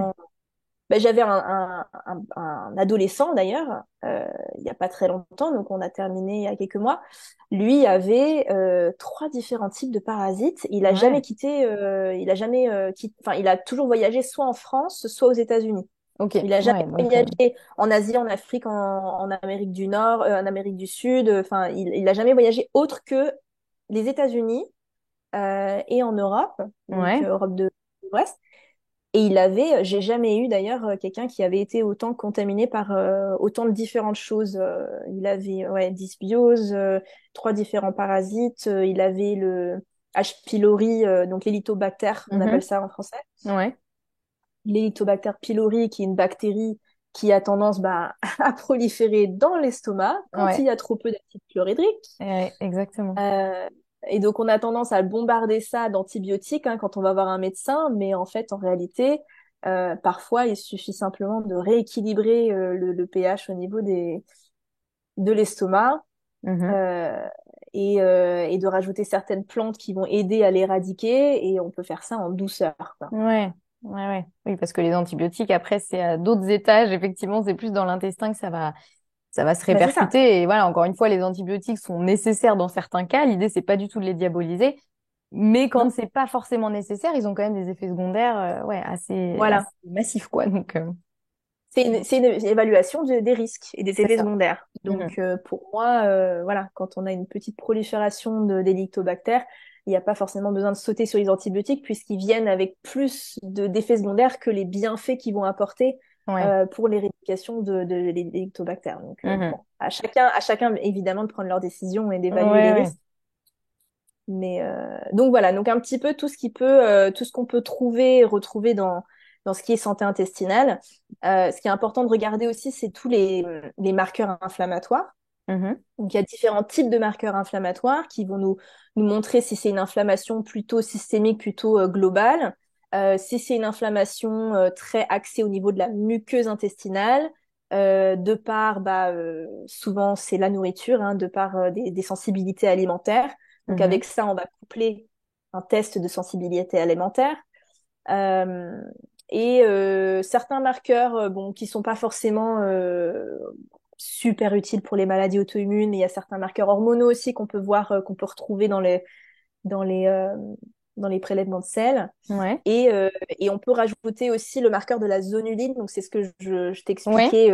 Ça va être le marqueur de l'intestin poreux, même si on n'a pas besoin d'avoir ce marqueur-là forcément pour déterminer qu'il y a un intestin poreux. Sachant Mhm. que s'il y a une maladie auto-immune active, il y a un intestin poreux. C'est ça. Mais c'est bon à savoir où on en est dans le marqueur de zonuline aussi pour mieux comprendre s'il faut peut-être faire un petit peu plus attention aux lectines qu'on va ingérer, un petit Mhm. peu plus attention à certains déclencheurs de l'intestin poreux. Ok. Et la zonuline, si je dis pas de bêtises, donc c'est une substance que l'intestin normalement sécrète normalement en petite quantité, mais certains aliments vont faire qu'il y a une surproduction, c'est ça, de zonuline, et cette zonuline, elle va en gros ouvrir les jonctions serrées. C'est ça, j'ai à peu près bon Exactement, tu Ok. as tout compris. Et le plus gros facteur, c'est le gluten. C'est ça, c'est le gluten qui va le plus faire sécréter de zonuline, Voilà. quoi. Ouais. Exactement. Mais pas que. C'est aussi un processus inflammatoire hein, qui va avoir un impact sur la zonuline. Ok. Le stress peut avoir un impact sur la zonuline. Mhm. Le trop peu d'exercice, pas le trop peu, pardon, le surplus d'exercice. Ouais. Donc, quand on fait vraiment des exercices, enfin de l'activité physique jusqu'à ne plus pouvoir tenir debout, jusqu'à en vomir, quand on sent qu'on s'est poussé à bout, ça Mhm. va sécréter plus de zonuline à ce moment-là. Ok. Ça marche. Ouais. Donc il y a plein il y a plein de facteurs, même si c'est vrai il y a un truc, j'ai l'impression effectivement, qui est commun à tous un peu les protocoles, en tout cas qu'on met en place en cas de maladie auto-immune, c'est vraiment d'éliminer le gluten. Ça, comment dire, un no-brainer. C'est genre, on n'y réfléchit pas, Ouais, c'est tout le monde, c'est voilà, tout ça. le monde élimine ça. Est-ce que, Ouais. du coup, en quelques lignes, parce que j'imagine qu'il y a beaucoup à dire sur le protocole Ouais. auto-immune, mais est-ce que tu peux nous dire effectivement un peu en quelques lignes à quoi ça ressemble, Ouais. mis à part le fait d'enlever le gluten, qui est un gros point, mais il n'y a pas Mm. que ça, quoi. Donc oui, pour donner du contexte, le protocole auto-immune a été développé par plusieurs médecins, mais pérennisé par donc Dr Sarah Ballantyne, Mhm. qui a vraiment épluché. Faut voir ça comme en France, notre équivalent, c'est Dr Eric Seignalais. Ok, oui, tout à fait. Le régime Donc sénialais, ça, tout le monde connaît. Ouais, c'est un petit peu similaire. Donc faut d'accord. voir ça comme les travaux de Dr Seignalais un petit peu plus poussés. Donc c'est vraiment le déchiffrage de toutes les études scientifiques qui ont été depuis les 10, 15, voire 20 dernières années, Mhm. qui ont expliqué, qui ont démontré tel aliment va avoir tel impact sur le système immunitaire ou tel impact sur l'intestin poreux et le système intestinal. Mhm. Et donc, c'est vraiment comprendre l'impact de chaque aliment individuel, ensuite de les regrouper en famille, et donc ça a créé un petit peu ce protocole auto-immune où on a déchiffré et on a compris quels aliments ne convenaient pas ou nous permettaient en tout cas de, de retrouver une santé intestinale au niveau de la paroi intestinale, donc une intégrité de la paroi intestinale, et Mhm. de calmer le feu, donc de calmer le système immunitaire. Ok. Et donc, on va commencer par éliminer, non pas seulement le gluten, toutes les céréales sont en cause. De par Quand les on est, lectines, du coup, ouais, parce qu'ils de part contiennent des, les lectines, ouais. exactement. Donc, de part, en fait, le gluten, qu'on connaît aujourd'hui, c'est la gliadine. Donc, Mhm. le gluten, c'est la grosse catégorie de protéines qui est problématique. La gliadine, c'est celle du blé. Mais en réalité, il y a du gluten dans toutes les céréales. Mhm. Elle a un nom différent. Je connais pas le nom de tout, mais dans le riz, il y a un type de gluten. Dans l'avoine, il y a un type de gluten. Donc, on parle tout le temps d'avoine sans gluten, mais c'est juste que c'est de l'avoine qui n'a pas été en contact dans l'acheminement ou le procédé de fabrication qui n'a pas été en contact avec du blé. D'accord. Mais il y a du gluten dans toutes les céréales. Mhm. Et donc, ce gluten va avoir un impact sur la santé intestinale et donc la paroi intestinale. Donc, on élimine toutes les céréales. Il Mhm. y a aussi beaucoup d'études qui ont montré malheureusement que même les pseudo-céréales ont un impact. Donc, tout ce qui va être quinoa, tout ce qui va être sarrasin, ce ne sont pas Ouais. des vraies céréales, ce sont des pseudo-céréales. Donc, Mhm. on élimine toute cette catégorie. Il y a aussi les solanacées, qui sont les tomates, poivrons, aubergines, pommes de terre, piments. Mhm. En gros, hein, ça, c'est les plus gros de Ok. cette catégorie-là. Et donc, pareil, ça, c'est pour leur auto en lectine, qui Ok. est plus concentré dans leur peau et dans leurs graines. Mais c'est Mhm. assez compliqué d'éviter la peau et les graines de ces aliments-là. Mais en tout Ouais. cas, ils ont un haut taux de lectine. Donc, pendant un certain temps, le but, c'est pas de faire ça à vis. C'est de Ok. faire, ils disent, entre 30 et 90 jours. Ok. Moi, honnêtement, je l'ai fait pour beaucoup plus longtemps et je connais personne qui l'a fait pour moins de temps que 90 jours Ouais, pour ça vraiment. me paraît effectivement un minimum, quoi, le 90 jours, Voilà. effectivement, parce que, comme on dit, ça s'est pas déréglé du jour au lendemain. Non. Donc, il faut aussi laisser le temps pour que ça se remette en état et ça se fait pas en une Mhm. semaine ouais, ou même en 90 jours. Ouais, c'est un peu Ouais, je le pense minimum, quoi. que ils disent ça parce que il y a eu, hein, on a trouvé des résultats. Il y a eu maintenant, on a quand même 5 ou 6 études sur le protocole auto-immune que vous Mhm. pouvez d'ailleurs trouver. J'ai un article de blog sur bien-être-auto-immune.com. Vous pouvez trouver cet article de blog avec les études scientifiques qu'il y a pour. Ils testent pour Hashimoto's, il y a la polyarthrite, il y a la colite, ulcerative colitis, comment ça s'appelle en Rectocolite français? hémorragique, je pense que Voilà, c'est ça. Ouais. rectocolite hémorragique. Mm. Voilà, donc pour plusieurs maladies, ils ont appliqué donc ce protocole auto-immune et ce sont des études qui sont extrêmement prometteuses. Et Ok, c'est vrai je que remettrai les liens de parfois, toute façon dans la description de l'épisode, comme ça, ce sera trop plus bien. facile pour retrouver toutes les infos. Ouais. Ouais, ça marche. Mais c'est vrai que du coup, voilà, on se retrouve à avoir certaines personnes en 30 jours qui arrivent à avoir des bénéfices et Ok. des résultats. Donc ça existe. Moi, j'en ai jamais rencontré, mais ça Oui, c'est existe. ça. Ouais. Dans la littérature, ça y est. Mais donc on fait ça pendant un certain temps. Donc les lectines, les produits, donc les céréales, on a les produits laitiers. Tous. De par tous les produits laitiers, absolument tous, Ok. même le ghee en premier lieu, hein. Ok. Après, on a des étapes de réintroduction. On va Ouais. réintroduire cette chose. Le ghee, c'est la première de la catégorie, première chose qu'on peut réintégrer de la catégorie des produits laitiers, par exemple. C'est Mhm. le beurre clarifié du ghee, ça s'appelle. Ouais. Mhm. On élimine tout ça parce que, plusieurs raisons, mais surtout à cause de la caséine, Mhm. qui est aussi inflammatoire. On élimine, alors ça, faut tenir bon parce que ça, moi, ça a été le plus difficile pour moi, c'est d'éliminer aussi les graines et les noix. Ouais. Qui sont extrêmement bonnes pour la santé. Ne me faites pas dire ce que j'ai pas dit. Ça, ce n'est pas du tout à faire au long terme. C'est pour Mm. donner vraiment une pause au système digestif et une pause au système immunitaire. Mhm. On élimine ça. Qu'est-ce qu'il y a d'autre? Le soja, Ouais. tous les produits à base de soja. Et il me semble que j'ai oublié quelque chose. On élimine le chocolat. Ça, c'est pas très Oh, rigolo. trop dur. Ouais, tout ce qui est des sortes de ça fait partie aussi des graines donc le Mm. cacao, le café, Ouais. toutes ces choses-là. Mhm. Et donc on suit ça à la lettre. Vraiment l'idée c'est si on se lance là-dedans et si on prend la peine de le faire, autant le faire à 100%. Ouais, c'est clair. Mm. Et l'idée c'est si au bout de 90 jours qu'on ait suivi ce régime alimentaire, mais il n'est pas que alimentaire, donc j'ai pas le temps de parler de tout, mais il y a plus d'infos sur le bien-être auto-immune si vous avez besoin. Ouais. Euh, mais si on a suivi ce régime pendant 90 jours et qu'on n'a toujours pas de résultat, c'est là qu'il faut se creuser un peu plus les méninges. Mhm. Et c'est là qu'il faut vraiment chercher un peu plus loin. Ok. Euh, Est-ce qu'il y a une autre source qui peut déclencher autre qu'alimentaire? Donc voilà, toxicité aux métaux lourds, toxicité aux mycotoxines, Mhm. d'autres types d'agresseurs Un stress environnementaux. trop élevé aussi, des choses comme ça. Ouais. Voilà, un stress trop élevé, un rythme circadien qui est déréglé. Mhm.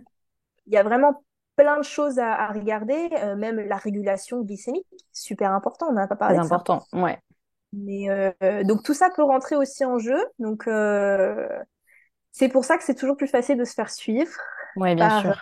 quelqu'un qui est spécialisé là-dedans plutôt que de se lancer là-dedans seul. Ouais. Et parfois, c'est vrai qu'on n'a pas forcément les moyens aussi de le faire. Donc, c'est pour ça que Ouais. on a à disposition toute cette information, hein, mais Ouais, mais c'est vrai que c'est un point très important parce que là, on peut, quand on entend effectivement ce que tu dis, on peut se dire, oh là là, mais quelle horreur, du coup, qu'est-ce que je vais manger, comment je sais, ouais, etc. Et c'est vrai que le fait de se faire accompagner, même si, bah, comme tu dis, souvent c'est un coût, c'est clairement, hein, mais ça permet tellement je trouve, d'avancer quand même plus vite, plus sereinement et en sachant un peu où on va, plutôt que d'avancer un peu à l'aveugle, de exactement. tâtonner, parfois de se décourager Ouais, parce que finalement ça marche pas, etc. ouais. Donc c'est vrai qu'il faut, et comme tu dis, voilà, le protocole, il est très strict, mais il est dans un premier temps, enfin très strict de manière assez temporaire, et Oui, surtout, bah t'en es la preuve vivante que ça fonctionne, quoi. Quand vraiment on arrive à mettre en place des choses, surtout si on est accompagné, etc., on peut vraiment se retrouver en rémission. Mm. Alors on dit pas qu'on est guéri, parce que c'est ça, on ne guérit pas d'une Non. maladie auto-immune, hein. Je crois que vraiment sur les mots Ouais, précis, on ne guérit pas de ça. ouais, Mais on peut oui. arriver quand même à être en rémission. Et aujourd'hui, j'imagine que tu n'as plus de symptômes et que tu as une vie normale, entre guillemets, mais dans le sens comme si tu n'avais pas effectivement cette maladie, quoi. Ouais. Écoute, oui, c'est vrai que ça fait 4 ans maintenant, hein, depuis juillet 2019. Mhm, Donc oui, c'est ça, ça fait 4 ans. Je suis en totale rémission. Je n'ai eu absolument aucun symptôme à partir de ce moment-là. mhm, Euh, Ma santé n'a fait que s'améliorer dans le sens aussi où je tombais beaucoup moins malade, j'avais mhm, énormément d'énergie, enfin vraiment pas que la maladie auto-immune, moi c'était vraiment un tout. mhm. Et puis aucune douleur au niveau de la sacro-iliaque, aucune inflammation. Ceci étant dit, moi je suis toujours un régime euh, relativement strict, hein, donc je mange toujours pas, bah, par exemple, de produits laitiers. Mhm. Je mange toujours pas de céréales. Ouais. Et parce que ça me convient et parce que il faut aussi trouver le régime qui convient à la personne. Donc moi j'ai fait des tests génétiques aussi en plus un peu plus poussés qui ont montré que le gluten pour moi je suis extrêmement réactive au gluten et Ouais. donc je rend hyper sensible au gluten. Mhm. Et donc quand on est hypersensible au gluten comme ça, avec les marqueurs génétiques que j'ai, il faut vraiment Ouais. rester sur un régime strict sans céréales. Ouais, bien sûr. Ouais, ouais. Donc j'élimine tout ça et cet été là, je suis enceinte et donc j'ai des envies de femme enceinte. Et cet été, je suis rentrée en France et j'avais terriblement envie de fromage de chèvre. Et je sais que le fromage de chèvre, c'est beaucoup moins inflammatoire que tout ce qui va être produit laitier de vache. Ouais. Et donc, puis, j'ai mangé du fromage et j'allais bien. J'avais pas de problème digestif, pas de symptômes. Je me suis dit, trop bien, je peux réintégrer ça dans mon alimentation, c'est génial. Ouais. Et donc, en fait, je me suis goinfrée. J'ai mangé un demi-fromage par jour. Ok. Euh, un demi-fromage, un bon truc de la taille d'un camembert, tu vois. Ou Ouais. alors je mangeais Ok. protéin, j'en mangeais 2 par jour. Enfin, c'était vraiment, je suis allée beaucoup trop loin. Et là, pour le coup, au bout de 1 mois d'avoir fait ça, toujours pas de symptômes digestifs, mais j'avais le bassin. Donc, c'était pas la sacroiliaque, mais j'avais le bassin qui était inflammé. Je me sentais Mhm. lourde, je me réveillais la nuit. Et pendant une semaine, j'ai eu le bassin inflammé et je me suis dit, OK, c'est les Ouais. produits laitiers. Ouais. Ouais, là, J'ai c'est assez arrêté net, les chèvres. effectivement. Mhm. Voilà, là, il n'y a pas photo. J'ai arrêté de lait de chèvre. J'ai mis en place toutes les choses que je connais et que je sais faire avec malheureusement, on va pas avoir le temps de parler de tout ça, je pense, mais le bouillon d'os fait maison, Mhm. extrêmement bon pour la paroi intestinale. Mon petit curcuma, enfin voilà, j'avais mes compléments alimentaires, mes petites choses que je prenais qui sont compatibles avec la grossesse. Ouais. J'ai fait ça, une semaine plus tard, c'était fini. Ouais.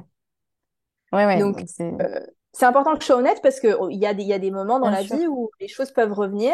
Mais Mhm. j'estime pas que c'était du tout une poussée inflammatoire de ma maladie auto-immune, pas du tout. Mais c'était quand même une inflammation. Un petit Et signal du corps de dire, écoute, t'as voulu jouer, c'était chouette, mais effectivement, voilà, ça convient pas. Ouais. Donc, voilà, petit rappel à l'ordre. Donc c'est un petit peu, c'est la seule chose que je dois suivre, disons, pour le futur et pour toute hmm, ma vie, c'est que c'est le revers de la médaille, c'est que bien sûr. je vais à tout jamais devoir faire attention à ce que je mange, parce Hmm, que j'ai trouvé le régime qui me convient, j'ai trouvé les aliments auxquels je réagis et ceux auxquels je réagis pas grâce au protocole auto-immune. Et mais maintenant, bah, en fait, c'est le prix à payer. Si je veux avoir ouais. une bonne santé, si je veux être une maman, parce que je suis déjà maman d'une petite fille, donc si je veux être une maman active, de pouvoir porter ma fille, courir avec ma fille, faire du vélo, bah il faut que je fasse attention à ce que je mange et comment je vis. Ouais, mais je trouve que effectivement c'est hyper encourageant parce qu'effectivement pour te connaître personnellement, je vois bien que tu es effectivement une femme pleine de vie, pleine de gourmandise aussi. Tu vois, t'es pas du tout dans une vie un peu, tu sais, monacale où vraiment tu es en mode ah Austère. non voilà ça j'ai pas le droit, ça j'ai pas le droit, etc. Et du coup je trouve que c'est hyper encourageant parce que certes il y a plein de contraintes, soyons honnêtes, hein, en tout cas par rapport à la façon de consommer classique on va dire dans notre société. Mhm. Mais effectivement, je vois bien que ça t'empêche pas, tu vois, de vivre pleinement ta vie Non. et je vois effectivement à quel point tu vas bien et donc c'est hyper encourageant. Et effectivement, il y a, voilà, comme tu Ouais. dis, c'est un peu le revers de la médaille. Il y a des choses qui clairement sont pas évidentes à mettre en place et au quotidien, même si, comme tu dis, après, tu as trouvé ton équilibre. Donc aujourd'hui, j'imagine que c'est beaucoup moins contraignant qu'au début, Ouais. parce qu'aujourd'hui, tu as trouvé tes habitudes, ton équilibre, etc. Je sais que tu partages aussi des recettes sur ton Instagram, des choses, voilà, super. Mhm. Super gourmande aussi. Donc voilà, faut pas croire qu'effectivement c'est un peu la sentence. Je suis obligée de vivre une vie absolument terne et donc C'est sûr. effectivement c'est hyper encourageant. Bah, en fait, faut se dire que si je fais pas ça, là, pour le coup, j'ai vraiment une vie très triste. Là, pour le Ouais. coup, je suis au lit, je prends des antidouleurs toute la journée, je suis fatiguée et je pleure toute la journée. Hmm. Donc, en fait, il n'y a pas photo. Et la Ouais. vie, si je veux avoir une vie active, pouvoir faire toutes les activités physiques que je veux, pouvoir sortir comme je veux et profiter, danser et m'amuser avec mes copains, bah en fait, j'ai des contraintes. Et Ouais. c'est pas grave, je le prends avec plaisir. Moi, ça m'a donné une force Hmm. incroyable. Je vois même pas ça comme des contraintes, c'est des moments, chaque instant du quotidien qui me permet de renforcer ma force intérieure. Ouais. C'est hyper beau, je trouve, en plus de vraiment ouais de voir les choses comme ça et c'est trop chouette et de se dire aussi que ben, comme on l'a dit au début, en fait, rien, enfin rien entre guillemets, mais il y a beaucoup de choses qui finalement ne sont pas des fatalités et on peut faire Mhm. énormément de choses dessus. Et je sais que c'est un peu frustrant parce qu'on aurait encore tellement de choses à dire Ouais. et il y aurait tellement de voilà tellement de choses à développer aussi sur le protocole auto-immune, la santé intestinale, etc. Après, Mhm. l'idée, c'est pas non plus de donner un peu une ordonnance, entre guillemets, un peu classique de Non, faites ça, faites ouais. ça, faites ça, et ça ira bien pour vous. L'idée, c'est surtout effectivement bah, d'ouvrir un peu les consciences et de permettre à beaucoup de gens de comprendre en fait à quel point tout est lié et comment on peut travailler sur soi.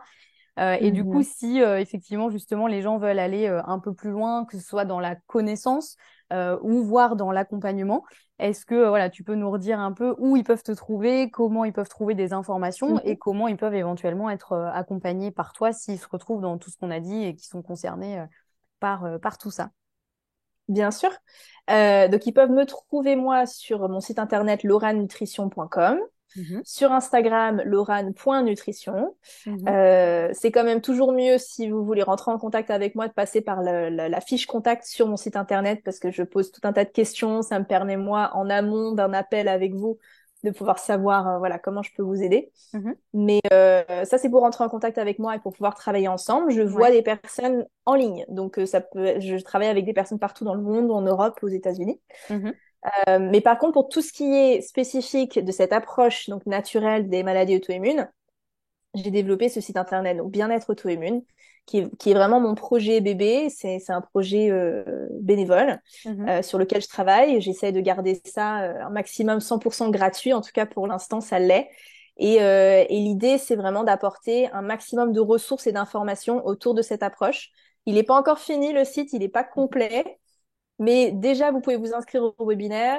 Il y en a tous les mois sur des thématiques différentes. Il y a tous les replays de tous les webinaires anciens sur le site. Et aussi, il y a un annuaire de coachs, de praticiens, de médecins fonctionnels, de médecins intégratifs, de naturopathes et de tout ça, qui ont tous cette approche un petit peu. Alors, ils n'ont pas été formés tous à l'EIP, mais ils ont tous une spécialité autour des maladies auto-immunes et cette compréhension-là. Et là, vous pouvez retrouver ça sur l'annuaire aussi Trop bien. de bien-être auto-immune. Et puis, de toute façon, si vous avez des questions, vous pouvez m'envoyer un petit mail. Ouais, tout à fait. Je Voilà. pense que effectivement. ça ouvre pas mal de questions. Moi, j'aurais bien fait un épisode qui durait 4 heures, mais bon, je sais pas si, si ça aurait convenu aux oreilles de tout le monde. Et puis, tu as aussi quand même un emploi Ouais. du temps bien chargé. Mais en tout cas, merci infiniment pour tout ce que tu nous as partagé, pour ton beau parcours et effectivement toutes les explications aussi que tu as pu nous apporter sur bah, l'importance de la santé intestinale, le fonctionnement entre, enfin le lien entre la santé intestinale et les maladies auto-immunes. Et je pense que c'est bien plus clair pour tout le monde. Et je pense qu'on a vraiment réussi à transmettre aussi vraiment le côté, comme tu dis, holistique, quoi, qui a effectivement tout ce qu'on met dans notre assiette qui est absolument primordial, mais il y a aussi tout l'environnement dans lequel on vit. Et Mhm. moi, c'est des choses avec lesquelles je travaille beaucoup avec mes clients aussi, tu vois, de dire, bah, même si vous mangez super bien, si vous êtes méga stressé et que votre travail vous bouffe la vie, par exemple, ben, en fait, ça va être compliqué. Donc, c'est un travail qui Ouais. parfois prend du temps, mais qui en vaut la peine et voilà, qui amène vraiment des résultats. Donc, Mhm. merci beaucoup pour tout ce que tu Bah, nous as merci à toi. partagé. Est-ce que tu as un petit mot de la fin ou quelque chose que tu souhaites transmettre à celles et ceux qui nous écoutent? Je pense que j'ai déjà beaucoup parlé. Donc, j'ai pas énormément de choses, mais à part de dire, bah, il y a espoir. Hmm. Mon histoire ne sera pas forcément la vôtre ou celle des personnes qui écoutent, hein. Chaque histoire est différente, mais il y a toujours espoir et il faut s'éduquer. Il faut Ouais. apprendre tout Hmm. ce qu'on peut. Éduquez-vous autour de ce sujet. Faites-vous suivre par quelqu'un qui est spécialisé là-dedans, qui peut vous aider, vous guider et pour pouvoir changer de façon pérenne ses habitudes de vie et récupérer un petit peu plus de meilleure santé, quoi, Ouais. de pouvoir vivre une meilleure vie. Voilà. Absolument. Clairement, je pense que c'est un des points hyper importants sur la santé, sur plein de choses. Donc, ouais, je te rejoins Ouais. tout à fait sur ça. Ouais. Bah, Trop bien. merci à toi. Honnêtement, je suis toujours très impressionnée par toi et tes podcasts. Donc, merci. Je Oh, suis super ravie merci. de faire partie de ce podcast, de cet épisode. Bah, écoute, Et puis surtout des personnes qui sont comme toi, avec les connaissances que tu as en France, il y en a peu.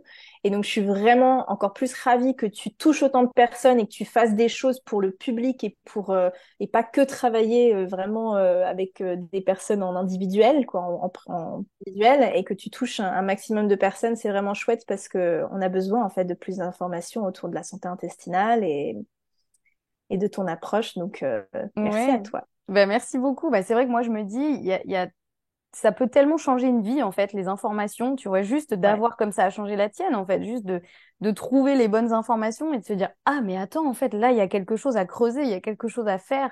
Et je me dis, Mhm. voilà, c'est tellement important. Donc, c'est vrai, quand on est passionné, en plus, voilà, tu vois, comme tu le fais très bien aussi avec le site Bien-être Mhm. auto-immune, c'est vraiment des choses qui sont très, très précieuses. Et ouais, c'est un plaisir aussi de partager tout ça. Mais encore un Ouais, grand merci à toi et je remets tous les liens dans la description. Voilà, je conseille vraiment à celles et ceux super. qui nous écoutent de suivre ce que tu fais, d'aller éplucher le site Bien-être auto-immune aussi. Et voilà, il y a vraiment plein de Ouais, contenus. Les webinaires sont hyper intéressants. Donc voilà, je remets tout ça. Et puis il y a bah, du peut-être, contenu, ouais. ouais, franchement, bravo pour ce travail. Et puis on refera peut-être un épisode encore plus détaillé sur le protocole auto-immune ou d'autres Mhm. choses. Je t'accueillerai de nouveau avec plaisir. En attendant, je Super. te souhaite tout le meilleur et tout le meilleur pour cette deuxième grossesse aussi, qui est un deuxième cadeau, effectivement, de Merci à toi. tout ce parcours. Et puis, bah, à très Ouais, bientôt et merci encore pour tout ce que tu nous as partagé. super, merci. Et voilà les amis, j'espère que cet épisode vous a plu et vous aura inspiré et vous aura permis d'entrevoir encore une fois à quel point une approche holistique, c'est-à-dire basée à la fois sur l'alimentation mais aussi sur tout ce qui fait un être humain, donc aussi le bien-être physique, le bien-être mental, l'environnement dans lequel on vit, etc. Donc à quel point une approche holistique peut faire une énorme différence dans le fait de garder ou de retrouver une pleine santé. Si jamais vous souhaitez travailler avec Laurane, sachez qu'elle lance un programme spécial Donc c'est un programme en groupe qui s'appelle Revivre pleinement avec une spondylarthrite. Donc si vous êtes concerné par la spondylarthrite ankylosante et que vous souhaitez effectivement travailler avec Laurane pour améliorer tout ça, eh bien ce programme est fait pour vous. Il débute le 25 septembre 2023 et elle a développé ce programme avec une autre coach de santé qui s'appelle Lara Buettner. Je vous remets toutes les informations sur le programme en description de cet épisode ainsi que le lien pour pouvoir découvrir un petit peu plus vraiment les thématiques qui vont être abordées durant ce programme et pouvoir vous inscrire si vous le souhaitez. Je vous remets tout ça en description de cet épisode et de toute façon si vous avez la moindre question et si vous souhaitez réagir à cet épisode, n'hésitez pas à contacter Laurane sur Instagram ou à me contacter et voilà, on se fera un plaisir de répondre à vos questions. Je vous souhaite une très bonne fin de journée ou une bonne soirée selon votre heure d'écoute et on se retrouve la semaine prochaine avec un prochain épisode.